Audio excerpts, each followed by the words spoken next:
Hello দর্শক, আসসালামু আলাইকুম। আশা করি সকলেই ভালো আছেন। তো দর্শক, দেখতে পাচ্ছেন এই যে লাউ গাছটি।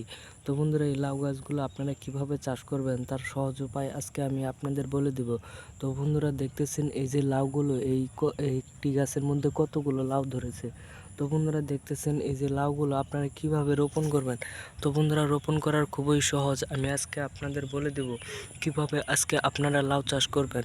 তো বন্ধুরা, আপনারা চাইলেও কিন্তু বাড়িতে বসে আপনারা লাউ চাষ করে আপনারা ইনকাম করতে পারবেন। তো বন্ধুরা, কীভাবে ইনকাম করা যায় তার খুবই সহজ উপায় আজকে বলে দেব।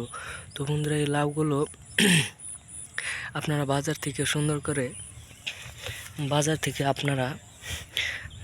থেকে আপনারা 5 থেকে 10 টাকা প্যাকেটের লাউয়ের বীজ কিনতে পাওয়া যায়। তো বন্ধুরা, আপনারা সেই লাউয়ের বীজ কিনে আনবেন।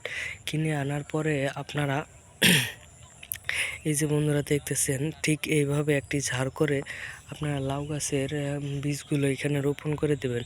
রোপণ করার পরে আপনারা রোপণ করার পরে দেখতেছেন এইভাবে ঠিক আপনাদের লাউ গাছটি বড় হয়ে যাবে।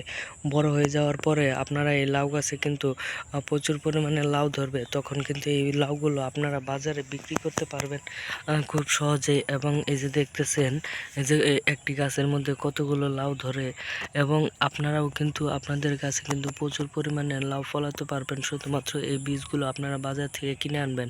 কারণ হাইব্রিড লাউগুলো কিন্তু হাজারি লাউ গাছ আছে এবং হাইব্রিড লাউ গাছ আছে। আপনারা যেটি মন চায় সেটি আপনারা বাড়িতে লাগাতে পারবেন এবং প্রচুর পরিমাণের ফলন হবে আপনাদের গাছেও। তো ধন্যবাদ সকলকে, সকলে ভালো থাকবেন। আসসালামু আলাইকুম।